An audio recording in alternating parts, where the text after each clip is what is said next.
Comenzamos el bloque informativo en Extra News.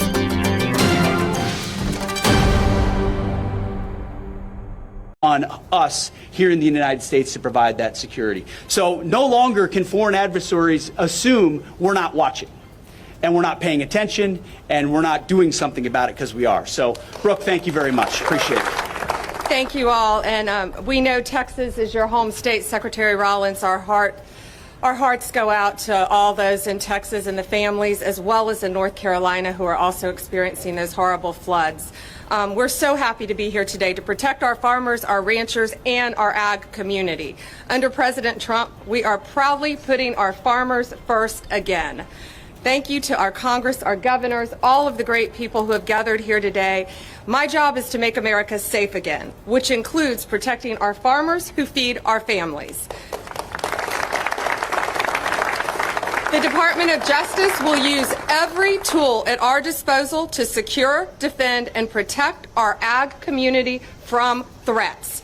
Our Environmental and Natural Resources Division has successfully defended the Forest Service as it manages our forest. We're also defending mining critical and strategic minerals, which is very important to our nation's security. We're cracking down on pesticide trafficking.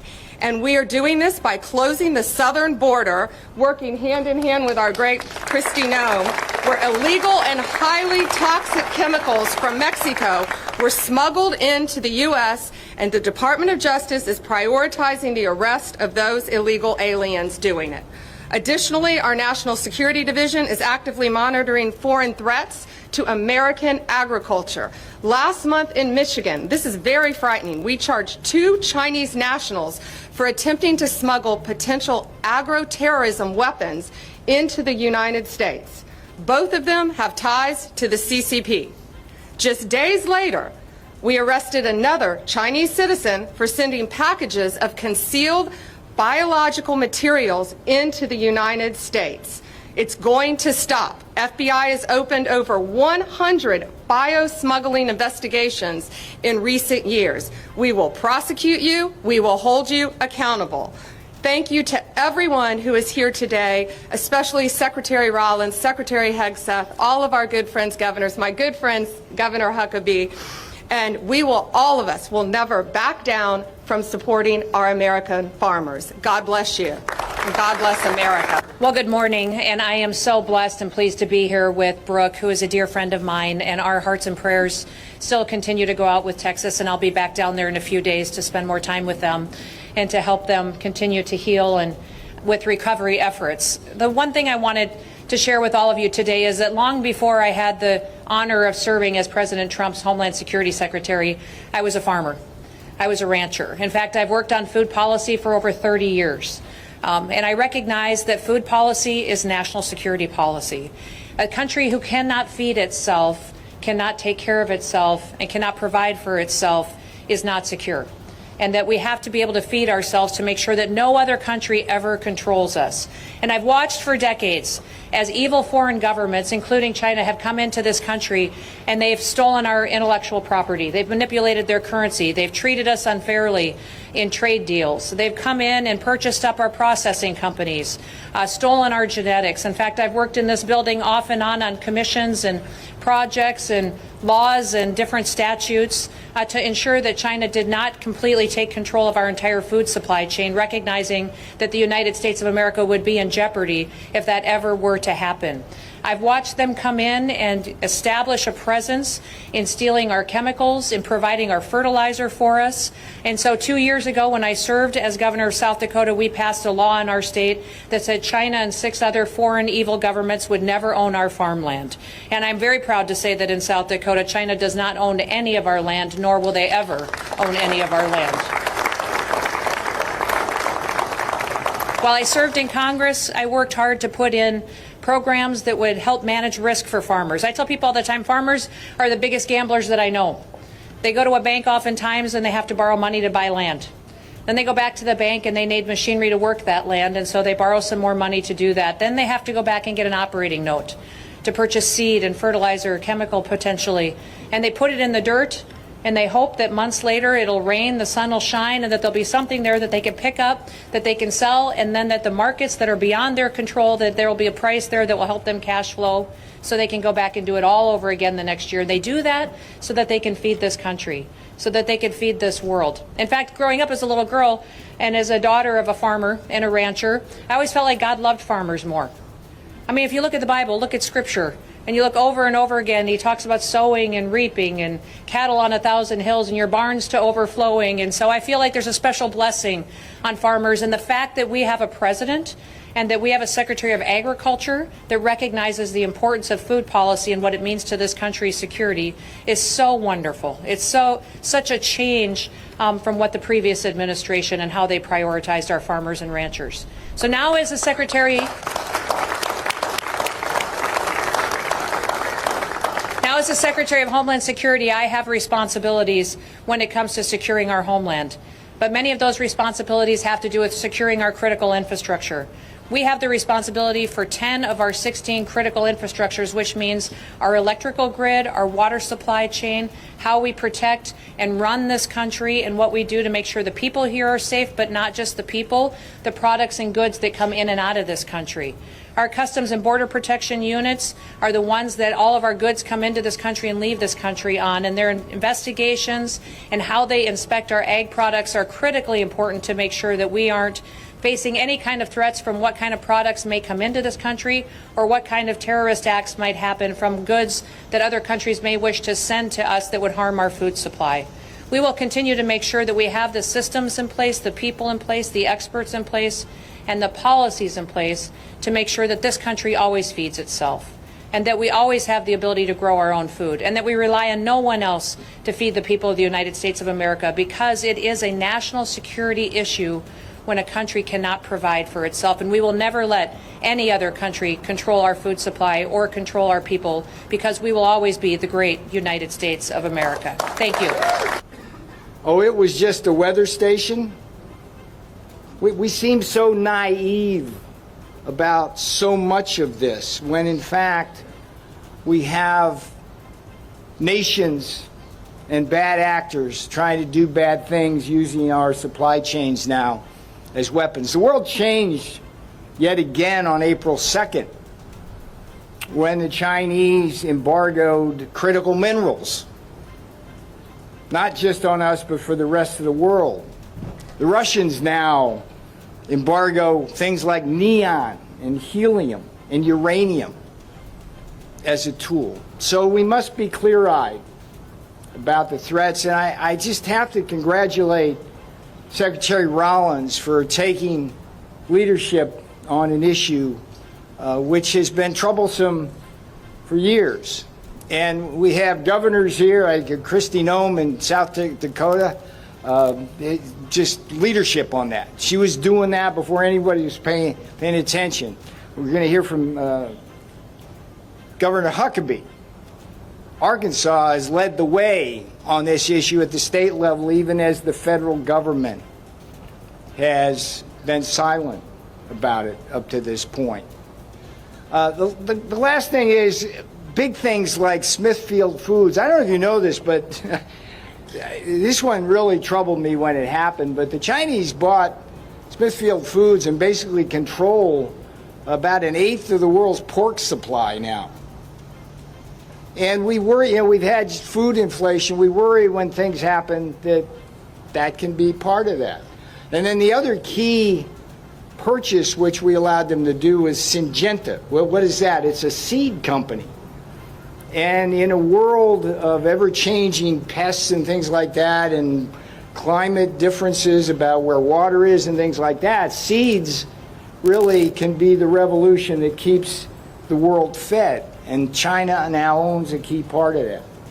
So what Secretary Rollins is doing today, it's a historic day. She's putting down the marker that the United States is no longer going to tolerate. We've got to fight back. They are coming into our country and buying our farmland. In my state of Alabama alone, they own 2.2 million acres of farmland. That's right, in Alabama. Foreign adversaries. It's embarrassing of what we've done. Now, don't blame the farmers. the farmers have to make a living, and if they can't make a living, they have to sell their farmland. The Biden administration forced our farmers to sell their farmland by all the things they did to them. It's a disgrace. Brooke is going to bring that back. President Trump's going to bring that back. The one thing I'm trying to do is I'm trying to pass the Farm Act, Foreign Adversaries Act. What is that? We have a group in this country called CFIUS. CFIUS is a group of cabinet members that determine who buys what if it's a foreign sale. I mean, they all get together and they look at it, whether it's a steel company, whether it's farmland, whether it's some kind of business. That's what CFIUS does. And it's made up of high-ranking cabinet members in the White House. Now, as a fifth-generation farm kid, I learned how agriculture underpins our economic stability, our public health, our national defense, our geopolitical autonomy, and our rural way of life.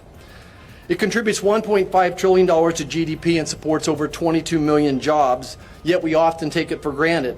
Our farmers, our ranches, our food supply chains face grave threats, specifically bioterrorism, procurement disruptions, and foreign ownerships. A virus like COVID, which was made in a lab, could target our beef and dairy cattle industry next, or a fungus could devastate our wheat and our corn. Whether it's from nature or made in a laboratory by a foreign adversary, these risks demand vigilance. And how did we let that happen? How did we let that happen? And CFIUS, Greek word, I think, for like doing nothing, right? But not during the Trump administration. And I can tell you, if nothing else happened today, having Brooke Rollins on that board, give her a hand. That's a big deal. But if you look at the concept here of unrestricted warfare that I talked a little about earlier, it's not just the idea that you can surveil troop movements, flights, all the things you would worry about just from a pure national security view. But you remember when they arrested the Chinese spies on the Iowa farmland? You all remember that?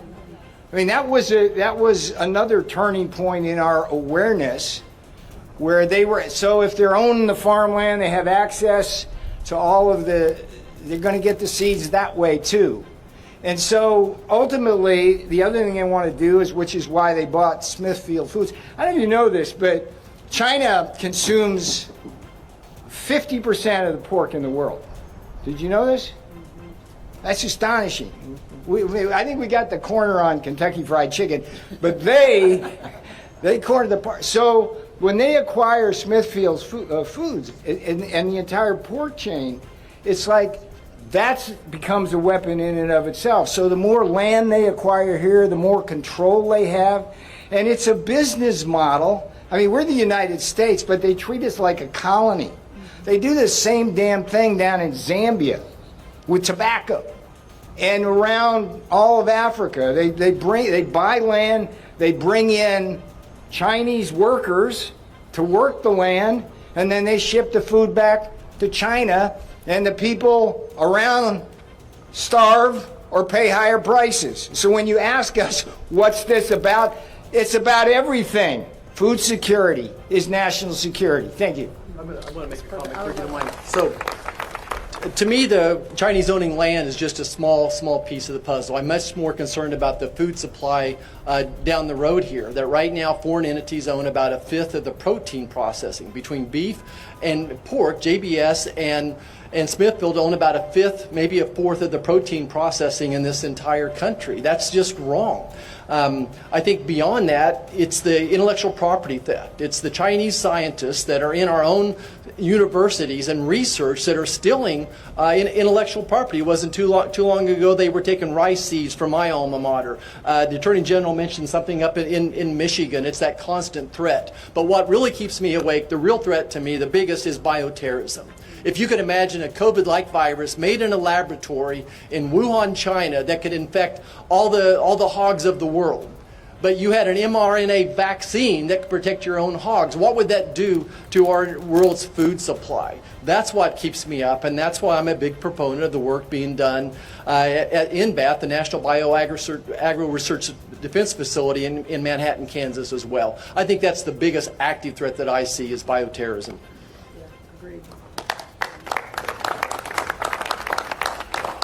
I think Senator Marshall really put a nice overview on the different threats. Really, you know, American agriculture, I think, is defined as science, technology, and innovation. And all those are amazing. It defines agriculture today, but it also leads the way for agriculture over the horizon for the future. But it can be very vulnerable if we don't protect that. And in the past, we haven't provided protections for that. The science, the technology, the innovation that comes out of this great country, out of this essential industry. And I think the fact that today we're declaring that food security is national security, farm security is a part of that. I think this is a great milestone of making sure that we're protecting all of that for the future. America needs, we always want America to be in the lead no matter what we're talking about. But certainly when it comes to the thing that is probably most essential, and that is food and fiber, energy materials, building resources, all the things that come off that rural agriculture acreage, we have a duty and responsibility to make sure that those things are secure. So, Secretary, thank you for your leadership and vision on this. Much appreciated. Muy pronto, vuelve a escuchar las noticias más relevantes en este canal de noticias.